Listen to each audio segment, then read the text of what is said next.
message for you to help you get settled in on your first night. I actually worked in that office before you. I'm finishing up my last week now, as a matter of fact, so I know it can be a bit overwhelming, but I'm here to tell you there's nothing to worry about. You'll do fine. So let's just focus on getting you through your first week, okay? Let's see. First, there's an introductory greeting from the company that I'm supposed to read. It's kind of a legal thing, you know.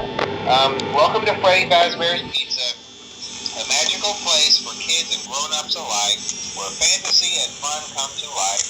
Fazbear Entertainment is not responsible for damage to property or person. Upon discovering that damage or death has occurred, a missing person report will be filed within 90 days or as soon as property and premises have been thoroughly cleaned and bleached and the carpets have been replaced. Blah, blah, blah. Now, that might sound bad, I know, but there's really nothing to worry about. The animatronic characters here do get a bit quirky at night, but do I blame them? No.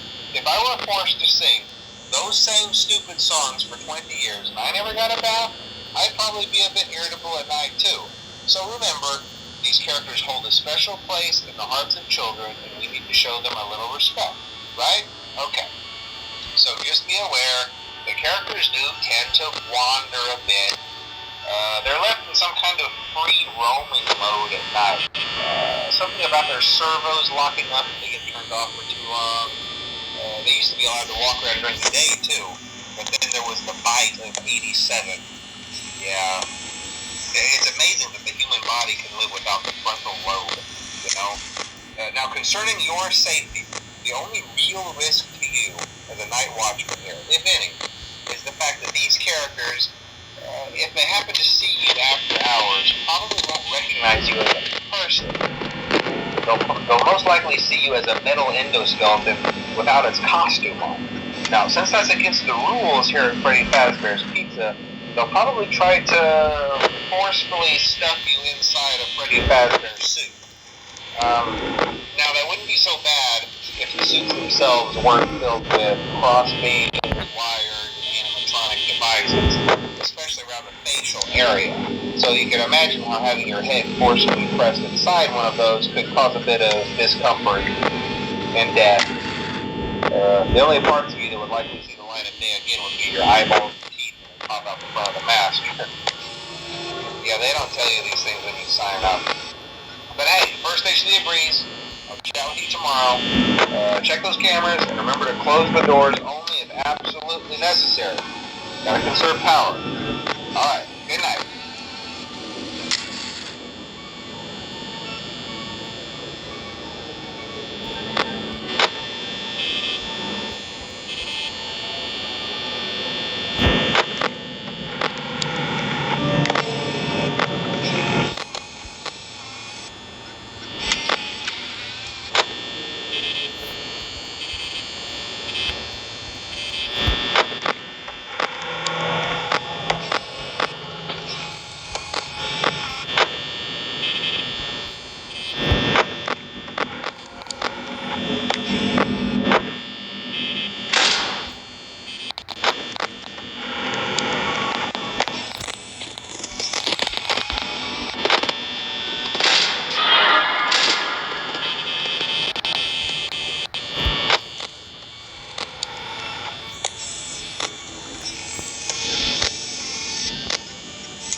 Congrats!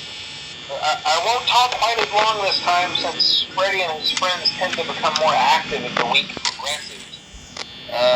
It might be a good idea to peek at those cameras while I talk, just to make sure everyone's in their proper place, you know.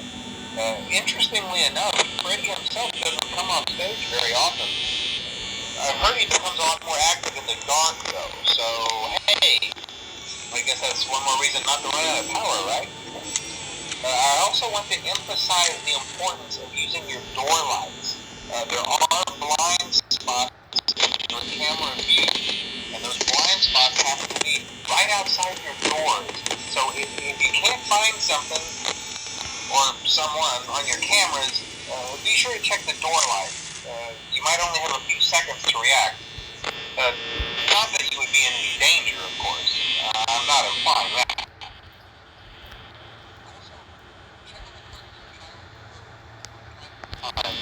The character in there seems unique in that he becomes more active if the cameras remain off for long periods of time.